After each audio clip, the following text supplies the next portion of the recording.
Warning, this show has outdated attitudes, language, and views which may cause offense today. If you don't like it, suck it. Valhalla, what is your profession?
Good morning, everyone. It is Monday. How is everyone out there doing? Good morning, NB Geek. Let's talk. Let's light this place up. Yes, sir. Good morning, Pop Culture Avenger, Captain Shrek, Darth Haster, Elihu, Skull. Yes, sir. Skull. We'll give you a skull this morning. Skull.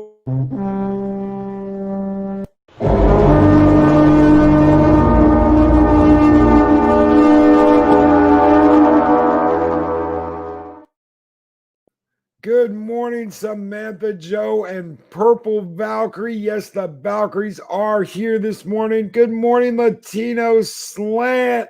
How are you doing, brother? Nancy B. 333. Good morning. Mark the Infinitely Tired Adega Outlaw, the Doctor of Disaster, is here, ladies and gentlemen.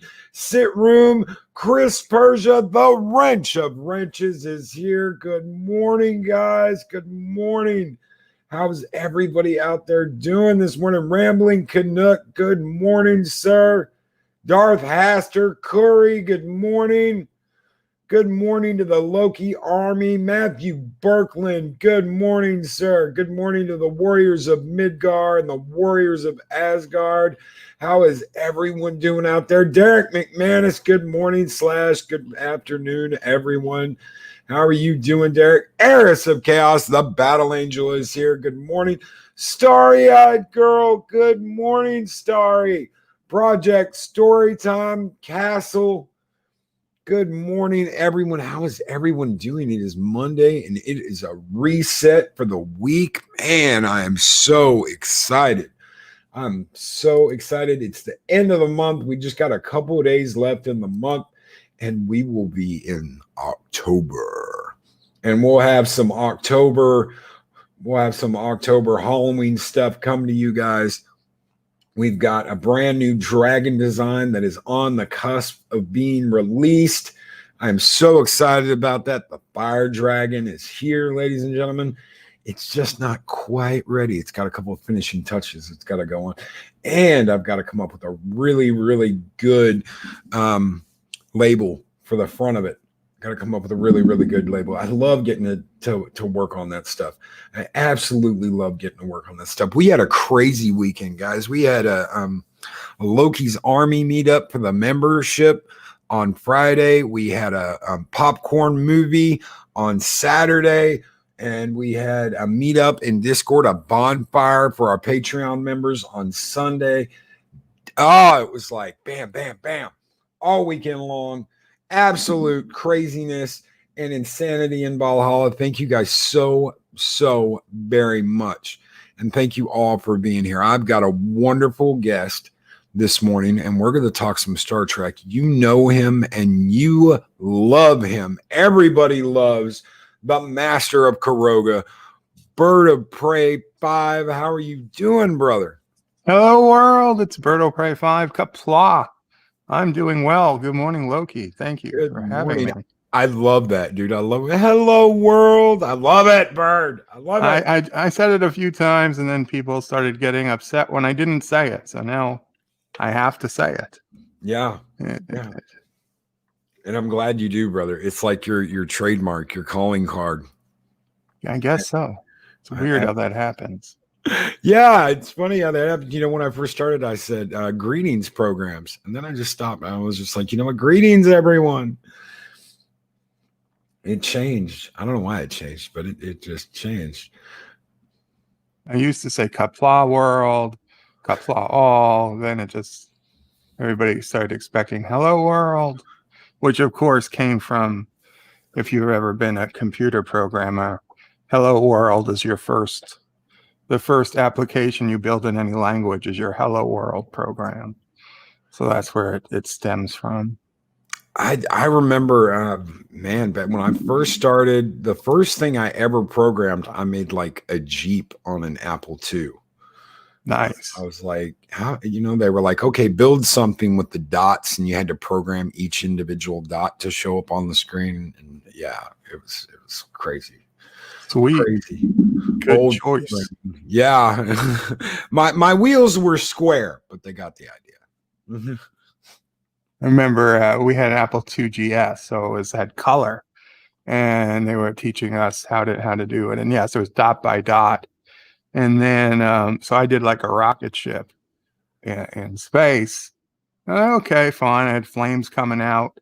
Then the kid next to me, who I'll be honest was not the smartest kid in class, but he had quite the imagination, and he had did something I didn't even think to do. Was he went back and used a loop, like a go-to loop or something we had used the week before. So he actually had animation. So once I realized we could do that, then I had the spaceship flames like flying, changing as it went across the screen. I was so happy. Oh, that is so cool. It was. I have to give full credit to that guy. I still know his name, but I don't want to say it on a stream. But we'll call him AS. AS was his initial. So I doubt he went into computer programming, but his little inspiration did make my little rocket ship go. So. And Mexican Iron Man is here and says, Latino slant, beware that Bird of Prey guy is widely rumored to have been the villain that wiped out all Hispanic peoples, thus leaving no Mexicans in the future. Picard Discovery Trek bars, beware. I can say that is absolutely, without a doubt, false, as I certainly would have left many Latin women. I don't know about the dudes, but I certainly would not have wiped out half of the Latin people. Oh, that means that Tatas is still alive somewhere in the future, Mexican Iron Man. Beware. Beware. Tatas is still kicking. And good morning, Lori Roberts, the Destructor, and Lady Miss, the Guardian of the Void. Good morning, guys. Thank you so much for being here, ladies. Thank you. Oh, man, you know what? I don't know. I don't want to get on a different topic, but since we were talking computers, did you ever have the LucasArts Star Wars resource disc back in the day?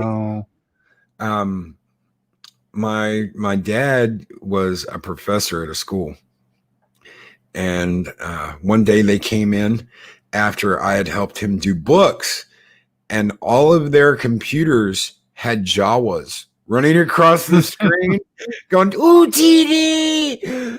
Oh man, I went through all their computers, and this was back when you only had the hard floppy disks, the hard ones, the 3.5 inch, yeah, 3.5 inch. And I installed Jawas on all their computers. So they come in the next day and they've all got Jawas running across the screen, screaming "Ooh, TD!" Sweet. But yeah, brother, we are here, ladies and gentlemen, to talk about Star Trek. And where do you want to start off, brother?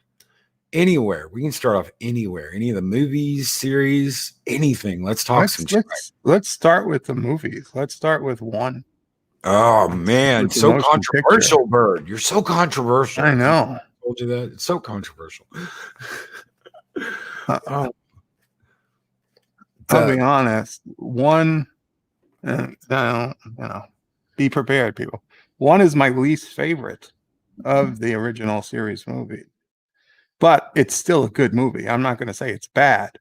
I'm just going to say it's my least favorite. I much prefer when they get to the uniforms in Star Trek 2. I honestly, I didn't think the V'ger thing was all that interesting, and the best part of the movie for me was just seeing the beautiful remake of the Enterprise. And what Loki and I were talking about a little before was that the movie Enterprise, the refit, that is my Enterprise.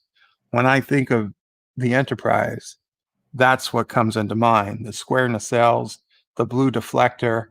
Don't get me wrong, I love the original series episodes, but I didn't grow up watching it. I was, they were in reruns, and when I was very, very young, I don't remember watching them. What I do remember, though, is seeing the movies, especially 2, 3, and then later 4 and 5 and 6.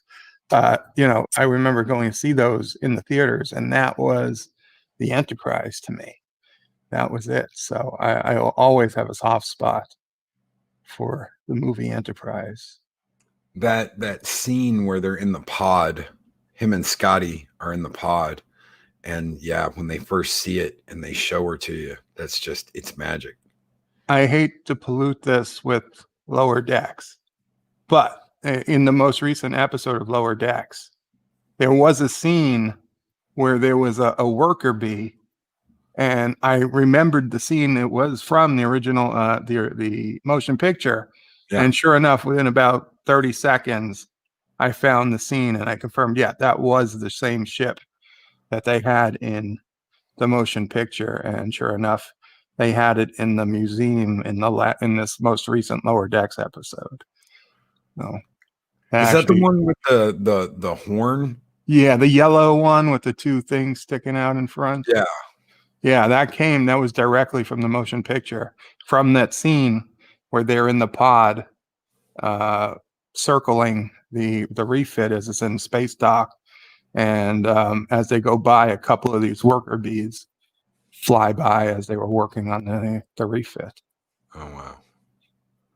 Wow. It's a beautiful scene in the movie. It is an absolutely beautiful scene. The music, they got the music right. I don't know. And I hate to bring up the first season of TNG, how they could get the music right in that movie, and then in that first season of TNG, they get the music so wrong. Some of the ambiance music I liked.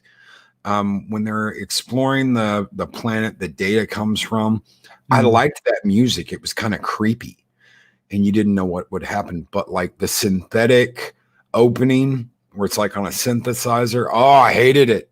I hated it.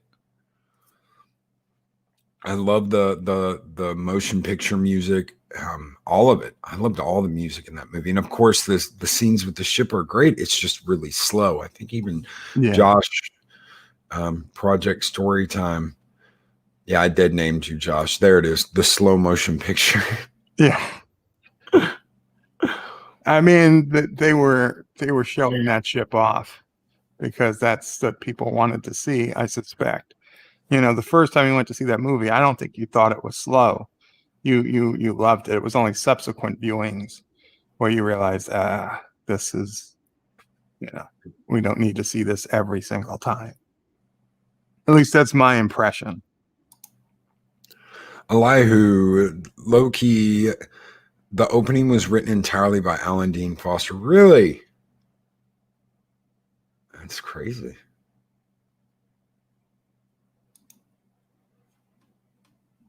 How come, wait a minute, Mexican Iron Man, BIRDOPREY5, how come the AC was always so damn loud in every episode? The air conditioning? The AC of what? The original series? I don't know, Mexican Iron Man. I'm not 100% sure what you're talking about. Usually I have some idea. Oh, Next Oh, Generation. Next Generation. AC. To be honest, I never heard it, Yeah, neither but did I. maybe my TV. Maybe you were getting static, Mexican Iron Man. Maybe the signal you have, Bunny wasn't ears. so great. Yeah, you may need to put a little more tinfoil on the bunny ears. You'd get some of that static out of the picture. Because if you thought it Oh, was snowing on the bridge, that would also be a sign of static. the damn ship always had a rumble and hum every episode. Yep, turn it up in 4K. I've got it on the Blu-rays, both of you. Okay. I'll go back and check. I will go back and check. So what's your as far as your favorite movie?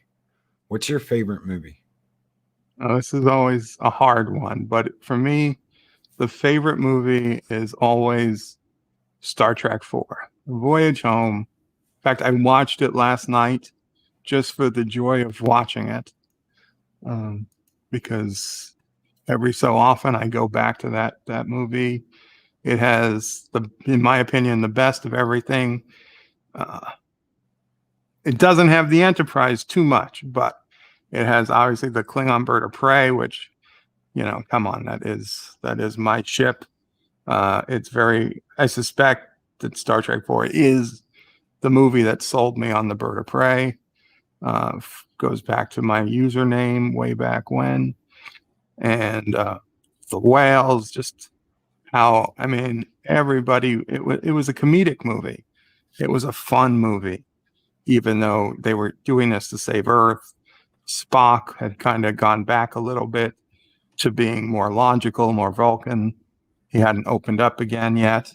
So, and it made sense as to why. Yeah, So it was far and away my favorite. The only thing I wish it had was the original actress, Kirstie Alley as Savick. But yeah. other than that, it's a 10. It's an easy 10 for me. They pulled her. They pulled the scene where she admits to being pregnant. I don't know why they did that. Right. Well, yeah, they don't want little Spock running around. Little baby Spock running around. But everybody loved 4. Everybody loved 4. I knew people that didn't even like Star Trek that were like, no, Star Trek 4 with the Klingon ship. They didn't even know what it was called yet. Bird of Prey. Everybody loved 4. Everybody saw 4. Let's go find George and Gracie. I think, I mean, I say not in a disrespectful way, but I think a lot of normies liked 4. Yeah, best too, and I hesitate to say, well, I'm siding with the normies, but I'm siding with the normie because I mean I know a lot of Trek fans, they pick 2. 2 seems to be the usual answer. 2 and then 6.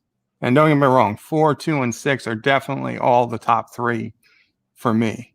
Whether it's 4-2-6 or 4-6-2, it just depends on which day of the week you ask me. 6 and 2 are really close. yeah. If I was going to sit down and get someone to watch the movies for the first time, I would make them watch 2, 3, and 4 first, and then go on after that. But that it's almost like a trilogy. It's almost like Star Trek's trilogy, 2, 3, and 4.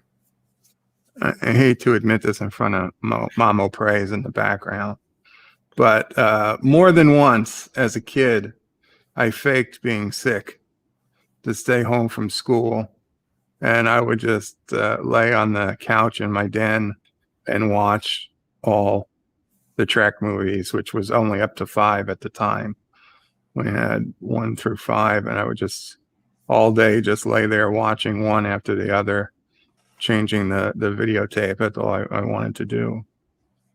I remember it quite well. And Broken Entertainment, we don't talk about 5. I do actually. So do I. I don't hate 5, especially hearing Doomcock's theory on it makes it so much more watchable. I had a friend I worked with that I had gotten into Star Trek, and I was on vacation, and he called me. He called me up and was like, "Holy shit, I'm watching this Star Trek movie, and there's a Vulcan that's laughing on it." And I said, "Well, just wait until you find out it's Spock's brother." And I hung up. And the half brother, Sybok. Yeah, that was a little fishy as to why you have a half brother That nobody's ever heard of. What was Savick doing? Shouldn't he have been married? And apparently a sister, an adopted sister. Listen, I can deal with the brother. The sister is too much. I draw the line. Because you see, if he really had a sister, then in Star Trek 5, he would have told Kirk at the same time. He said, how we never spoke of him and it never came up. He at that point we said, by the way, I had a sister too, if you wanted to, if you find it. That taught me how to be a Vulcan. She made me feel okay about my dyslexia, my Vulcan dyslexia. Why does God need a starship? Well, I mean, I'm sure most people have heard Doomcock's theory on it, but if you haven't, it's basically that, I mean, the movie begins and ends in Yosemite National Park. Well, whatever it's called in the future. And so Kirk goes to sleep after his fall from a half dome or El Capitan. And Spock calls them, and they sing "Row, row, row your boat." They go to sleep. Then they get waken up. The entire movie happens, and then at the end of the movie, they're back at Yosemite, seemingly at the same campsite, to continue, I guess, their vacation. And the way Doomcock looks at it as Kirk went to sleep that night, and then the rest of the movie was a dream. Yep. And then they wake up at Yosemite, and it's not because they went back; it's because it was just the next day. Yeah, they never left. It left. actually fits fine. It fits fine. I didn't need to have that for me to be okay with the movie. I'd put it as my second least favorite, and I'd put it above 1. But it's still a good movie. Again, I would still watch it. I still watch it now. I certainly watch it when I rewatch all the movies. I sometimes skip 1, but I never skip 5. Yeah, and it makes sense because Kirk's essentially fighting a wannabe god.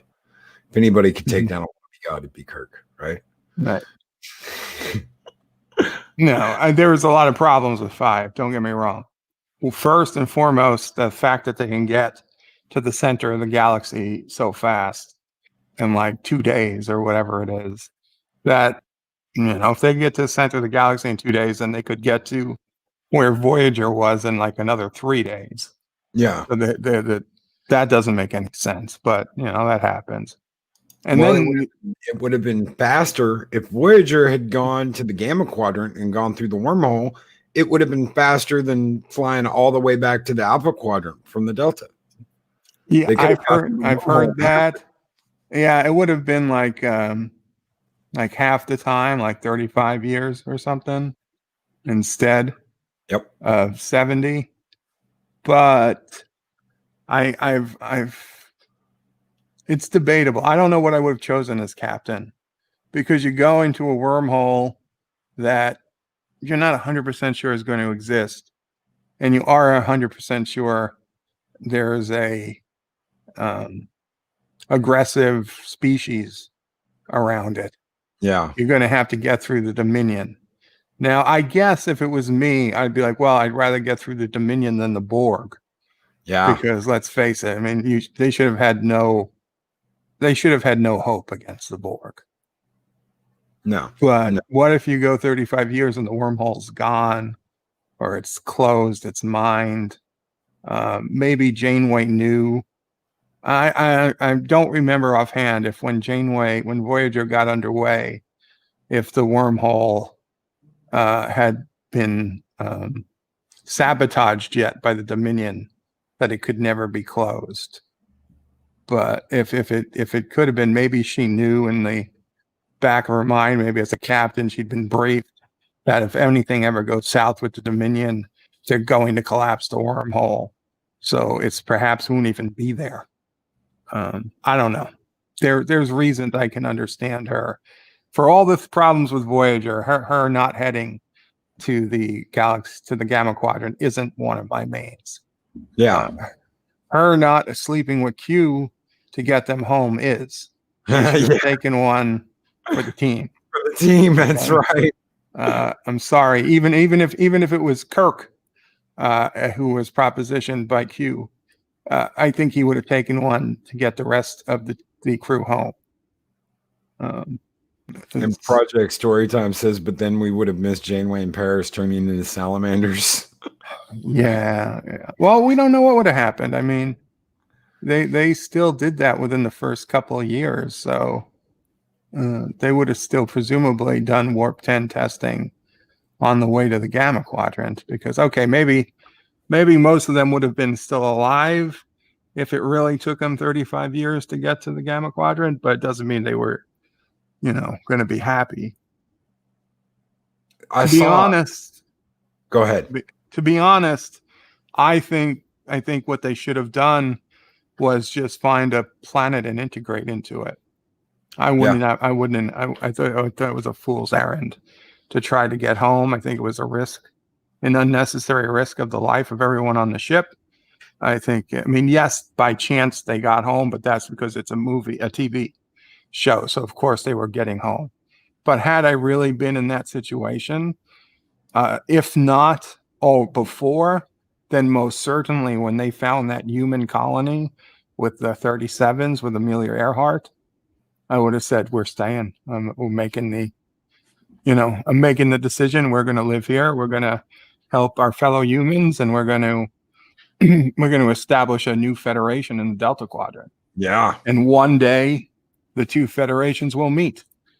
Done. And that's what we're going to do. We're not going to live our life, risk our lives trying to make it another, 60 years home. It just doesn't make any sense. There were rumors flying around during the end of Voyager that's how it was going to end. I remember my aunt telling me that that something had leaked, and at the end they were going to be lost. It was like, Voyager was never heard from again. And if they'd have done that, it was supposed to be like the ending of Quantum Leap. Like nobody ever heard from Sam Beckett ever again. It was supposed to be like that. And as I was watching it at the end, and they're going to destroy that trans warp hub, I so thought that, they're going to do it. They're actually going to do it. They're not going to get back home. They're going to defend the Federation and keep this new future sphere from going in and wiping everybody out. And because of that, they're going to be lost even further away, and no one's ever going to hear from them again. And that could have happened, just like you said. They could have established a new federation somewhere else. I mean, I would have been okay with that. And then, in 10 or 20 years, like about now, when we do with the next track, it's the merging of the federations. They finally get to the point where they can communicate, and they've like, geez, there's the crew of the Voyager, and we've got fellow humans in the Delta Quadrant to reach out to. It could have been a whole nother series. Yeah, and they could have all been gone, or you could have had like one, like the Doctor or something as the liaison. Something where, like, you've got holograms of the crew. Of course, it'd be like 100 years in the future or something like that. But yeah, and they this is the original 100 and whatever they were, like, holographic statues of the crew. This is the 100 and whatever, like they did with the Amelia Earhart episode of the original the five, how they worshipped the five. Oh, you woke them up. Oh, they could have had something, Kim still an ensign, something. Poor Kim, poor Harry Kim. Oh, but yeah, it's those little things that you wonder what they could have done. What they could. I don't agree with his politics, but Manu Interabi, who played Ichim, posted something yesterday on Twitter. It was a picture of Ichib, and in the back was Harry Kim coughing. And he says Harry Kim always used to cough when Ichib was on screen because he was afraid Ichib was going to get promoted before him. I just thought that was funny because it kind of was. Like, thought Ichib was going to get the promotion before Harry Kim. I remember when that episode of Picard came out and everybody went nuts, and there was so much support for Manu. There was so much support. I remember sending a message on Twitter and saying, you know what, dude, I loved your character in Voyager. I thought you did a great job. It sucks that they didn't bring you back, but I really hope that at some point they fix this. And he responded. Yeah, he did. Eventually, people, hashtag justice for Manu. Yeah, justice for Manu. And Anas too. Justice for Anas. Hell yeah. That's something I haven't said in a long time. Hashtag justice for Anas. Yeah. Well, that's not happening. No, of course not. And it's one of those things that you look at and you're like, how could anybody say that they weren't directly involved in that? And they knew what they were doing. They knew what they were doing. It's too perfect of it can't be a coincidence that happened. Yeah, I mean, okay, maybe fine, the tardigrade is one thing, but then you look at the pictures of those characters next to the pictures of the Discovery crew, and it's like, okay, one is a coincidence, not 6 different things, not 8 different things. I'm sorry. No, I completely Even agree. if it was just that they looked alike, but then they all have similar backstories. That's crazy. Yeah. I just think judges are like, don't bother me with this crap. They don't want to hear it. And they're apt to say, fine, forget this. This isn't a matter of life or death. Everybody steals from everybody already in Hollywood. Just be done with it, even though it was this poor guy who wasn't, in Hollywood. But they don't want to hear it. No, they don't. And I love the fact that just to shill for someone here real quick. I know you're like, Loki shill what? I absolutely love the Evolution book by Adega Outlaw, and the fact that he has come up with his own stories and his own IP and his own ideas, and is now attached to a publishing company that's going to publish all of his work. Awesome. I did not hear about getting up with the publishing company. I think it was Friday, or it was Thursday. It was Friday morning. I'd been waiting. I'd known this was going to happen for a little while. And they made the announcement Friday morning, right before my show, so he could come on at the end of it, the last 15 minutes, and actually announce it. And awesome. So congrats, I don't know. Adega. And Adegas, thank you. Wonderful story. Wonderful sci-fi, man. How long has it been since we got some really just original work that's not, well, we're going to take from this and we're going to take from that.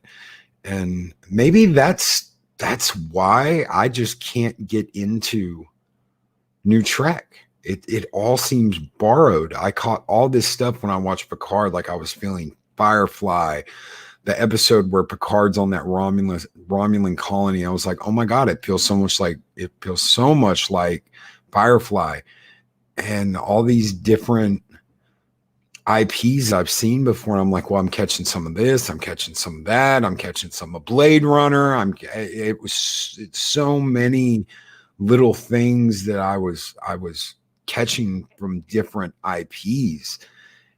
And maybe that's why I don't like Lower Decks either. I know they do the member berry stuff. People call them member berries. You can call them whatever you want to. Throwbacks to TNG or the original series.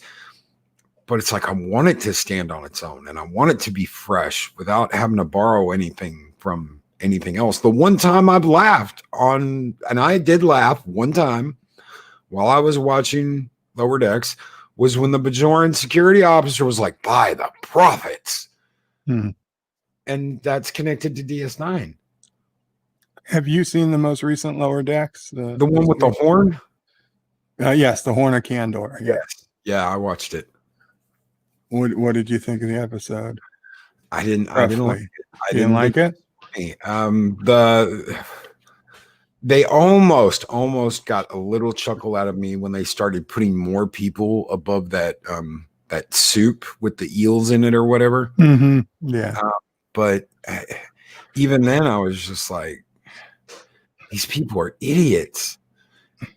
I just all of them, whether it's Mariner being Mariner or Boimler being Boimler, the captain, the crew, the first officer, the tactical officer, they just seem like tropes to me.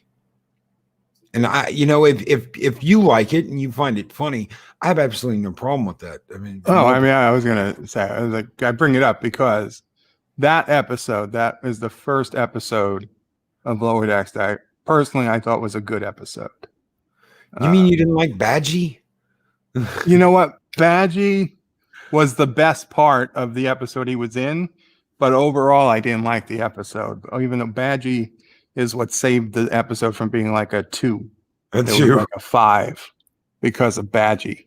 But this most recent one, Veritas, I gave a 7. That was like the first good episode of Lower Decks, in my opinion. And listen, comedy is very subjective. Oh, but I literally laughed out loud a few times when the cat, Dr. Tanner, the cat, got on the wrong ship. And she's like, son of a... Well, she says a different word. I was like, these all look alike. Yeah, they do. That made me laugh. There's a few things that made me laugh. But that's just me. Again, I know comedy is very hard. It's very subjective. So I used to watch Richard Pryor, and then I watched Eddie Murphy, and then I was watching Chris Rock, and there's a movie called Me, Myself, and Irene. My dad never understood why I liked any of it. He was like, "This is just not funny. It's not funny, Loki." And I'm like, "Well, I love it. I'm laughing my ass off watching Richard Pryor talk about, the lions and shit." And then there's this movie that we're watching. It was Me, Myself, and Irene, and he's sitting there with his kids, and they switch over to Richard Pryor, and then they're older, and they're watching Eddie Murphy, and then they're older again, and they're watching Chris Rock, and he was just like, "That's you. It's you. It's you, Loki." Laughing your ass off at these comedians that he just didn't find funny. Well, let's see. I certainly laughed with Eddie Murphy. I loved Chris Rock. Oh, the Chris Rock show on HBO. Yeah, that was him. Growing up, that was great comedy. And then, yeah, I mean, most movies that Chris Rock were in, I tended to like, even though towards the end he just kind of got, I don't know, he kind of cheapened out as a character to me. But the Chris Rock specials, I used to, as a teenager, used to get the CDs to listen to them. They were brilliant. Yeah. And Eddie Murphy, I mean, Coming to America. Oh man, still one of my favorite movies. They're supposed to make another one. They're supposed to make a 2, but I don't know what's happened with that. So much is like either getting shut down or on hold. Nobody knows what's going to happen. I've heard so much about reshoots for movies lately. I'm like, guys, you can't even make like a new movie. How are you going to do reshoots when you can't even make a new movie? There's rumors that Black Widow, they've gone back and they're doing reshoots again for Black Widow and Wonder Woman. And you're like, dude, how can you guys, like, you can't even get a project greenlit, but you're going to go back and do reshoots again for like the 3rd or 4th time for these other movies? I have a problem. How are these reshoots going to work? Because I mean, people are getting older, and especially the actors, they're not in the best shape they've been. They've been sitting home. They haven't been doing what they've been doing, whatever it is. They're starting to age a little, and you can't just go back and put, actors from 2 years ago, stuff filmed 2 years ago, and then expect to fit in footage that's filmed today. Yeah. Do you remember back in the day, Jay Leno giving them hell for the undiscovered country? He was calling it the search for Geritol. No, I mean, I remember people saying they were too old to be in a movie. Yeah. But I don't remember specifically Leno. Honestly, I never really watched Leno that much. I caught him every once in a while, but I remember staying up late one night and hearing that. And I was like, what the hell is Geritol? Mhm. What is Geritol? But no, you're right. Comedy is subjective. And I have no problem with anybody that thinks Lower Decks is funny. I don't find it funny. I know a lot of people feel like you, so I like the special effects. I like the ship. I didn't think I'd like the ship. First time I saw the ship, I was like, what the hell? And then I pulled out that old I've got that old manual with Scotty, the technical manual. And I was like, man, I've seen that. And then there's like this tug. It's kind of like a Miranda, it's kind of not, but it's a tug.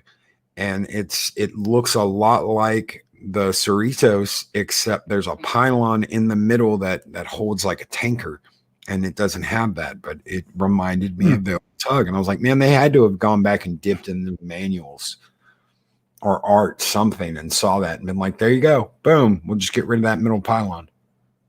the Cerritos, it doesn't bother me. I don't think it's the greatest ship, but they came up in one of the episodes. They had the USS Vancouver. That I thought was a really good looking ship. I mean, that to me looked like a ship that they would have brought out in TNG or DS9. Yeah.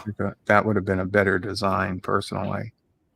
Like, I don't know that I'd ever buy a model of the Cerritos, but I would certainly have bought a model of the Vancouver. The Miranda got its ass kicked in DS9.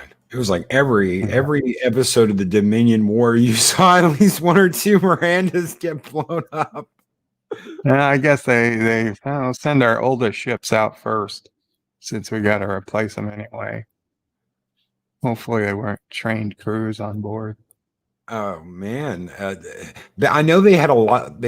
Someone said something once about, oh well, there's like 300 people on those ships. Why would they do that? Not in DS9, because they had advanced the computer systems and refit that ship so many times. It only needed like a crew of like 89 people.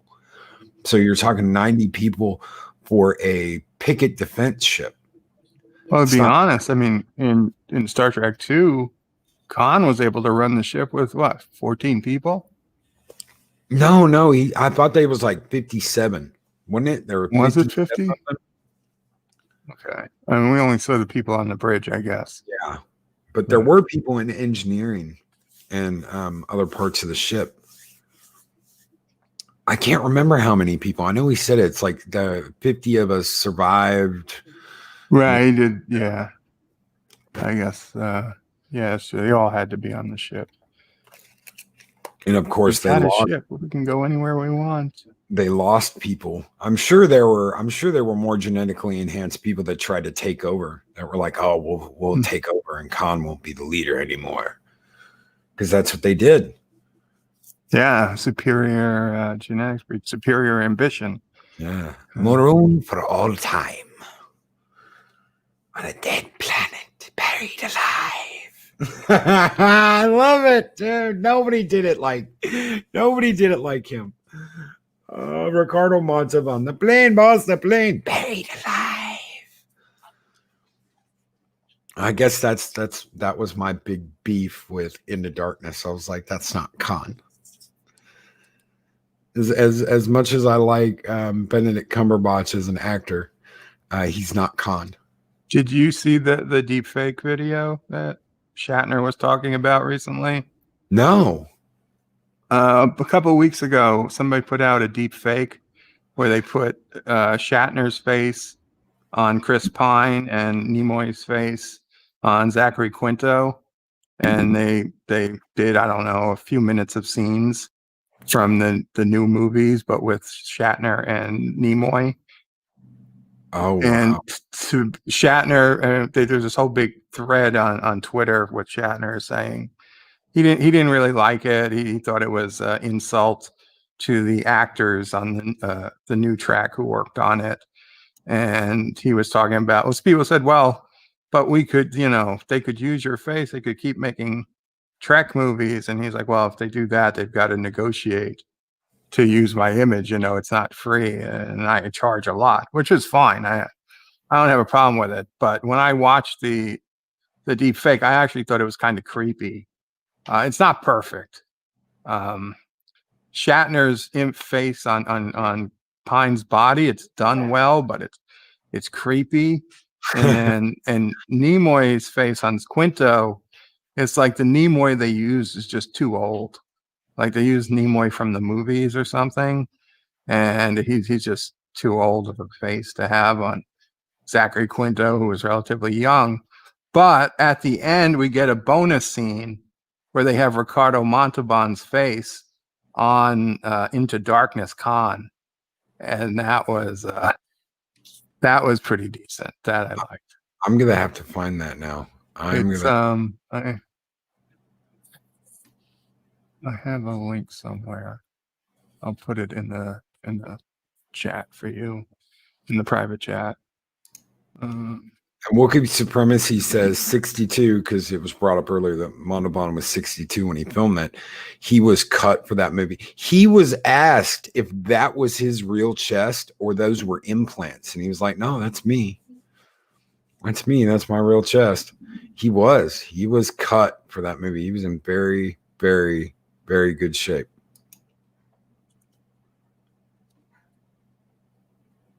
Yeah, there's the. If you ever want to take a look. Oh yeah, it's called Futuring Machine as the channel. It's a YouTube channel, Futuring Machine. Yep, I got that loaded up. As soon as we are done here, I'm gonna watch that. I had a little creepy at first, but it gets better towards the end. Oh yeah, Latino Slant. Ricardo has been a stud his entire life. Oh yeah, from Space Seed, everything I ever saw him in. Yeah, Fantasy Island. He was a player in Fantasy Island. All of that, but absolutely great. And that new movie sucked. I hate when they do stuff like that. I actually watched that. Did you watch that remake of Fantasy Island? No. Oh, dude, it was so against everything Fantasy Island was. It was horrible. I'm waiting for him to remake Gilligan's Island. Well, hopefully they don't turn that into a horror movie too, because that's pretty much what Fantasy Island was a horror slasher movie. Oh, okay. Well, yeah, no, I doubt that. I was just imagining who they would get to play the actor, who they get to play the characters. I always had this idea for a video, but I never got around to making it, is what if Disney rebooted Gilligan's Island in 2020 or 2019? And I was starting to make a list of who was going to be what. And anyway, never mind. Nothing to do with Star Trek, but it was a fun, it was kind of scary, but a fun thought experiment. And the link for that is in chat for anybody that wants to watch it after this too. That's the deep fake link that Bird threw me. Yeah, it's only a few minutes long. It's not. It's 2.5 minutes. Johnny Knoxville as Gilligan. I don't know about that. Let's see. I'm trying to remember who I had. Basically, Gilligan was the only one to remain a white man. Everybody else got gender switched, racial switched, and or became a member of the alphabet community. I could have seen what was his name that played Chekhov in the reboots? I could have seen him as a Gilligan. Yeah, unfortunately. I never say his last name. Anton, right? Anton Yelkovich. Sounds right. He could have been a good Gilligan. I always am like, did that really happen? Did Anton really get crushed by his Jeep? That's not for the damn Jeep. It was a real problem with that Jeep model too. Sad. Yeah, got crushed against his mailbox by his own Jeep that slipped out of park somehow. As a Jeep enthusiast, I tell you, it's because the way they redid their transmission system, it was electronic. So you really didn't have any tactile feedback to know if you were in gear or not. And Really? so, yeah, that's what happened. It was just electronic. So people would think it was in the right position, but it wouldn't make contact. And so it didn't electronically transfer into park and would be in neutral or even in forward. And so they would step out and the car would keep going. They had a recall over it. We I don't know if I've ever told you this. I used to haul hazmat back in the day. And the store that I started out at, we had 2 trucks. We had one with an automatic and one with a manual. The automatic was push button. And whenever you came up and parked, you had to hit 3 buttons to get it into neutral, and then you had to hit your air brakes. And that's the only way you could park the truck, instead of just putting it in neutral from a manual stick. Mm-hmm. If you did not do that right, it's like a damn keypad. If you didn't do that right, the truck didn't go into neutral. And if you popped the air brake and it would sit there for a second, and you go get out of the truck, and then it would lurch forward and kill it. Wow. And I hated that truck. And everybody that came on the entire time that I was there, because we went through a lot of drivers, they would always want that automatic. And I'd be like, no, go with the manual. Why? Because that push button's some insane shit.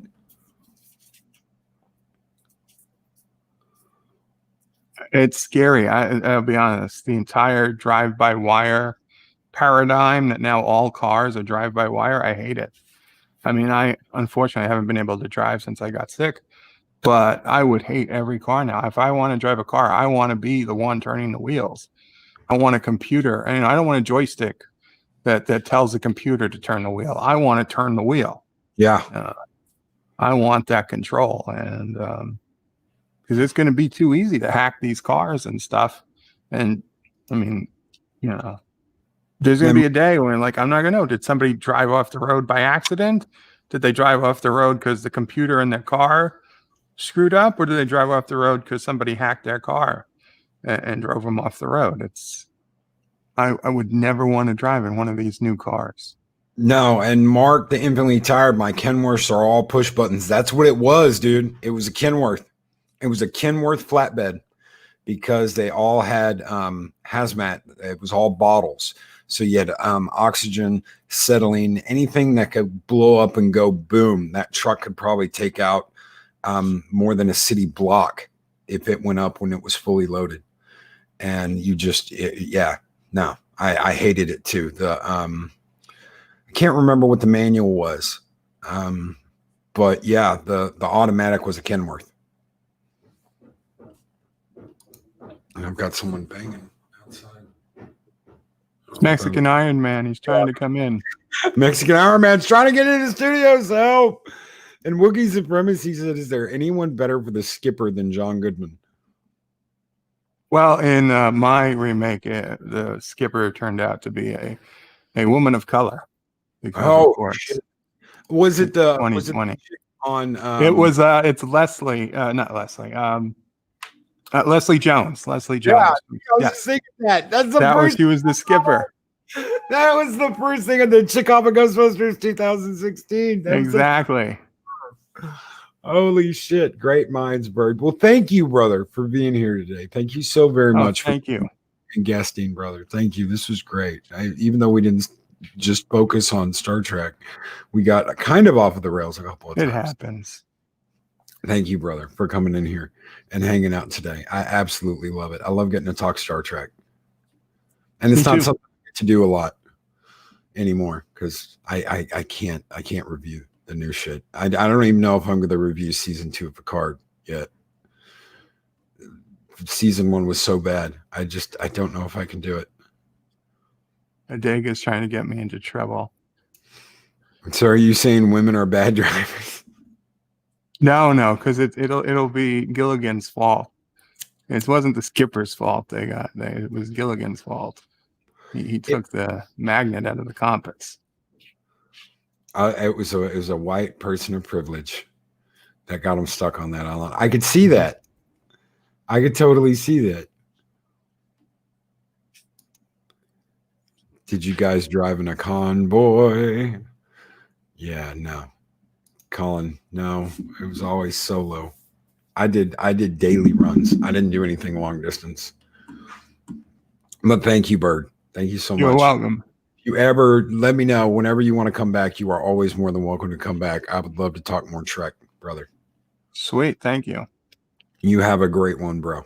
You too, Loki. Take care. Take care, everybody. Kapla. Kapla. Kapla world.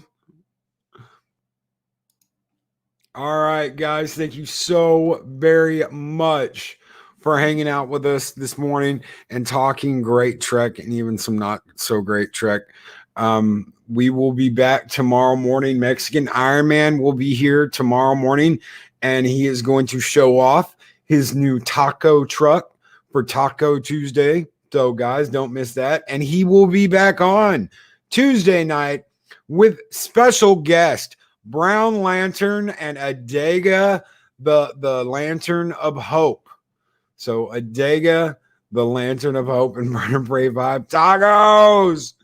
Tacos! Kapla, all.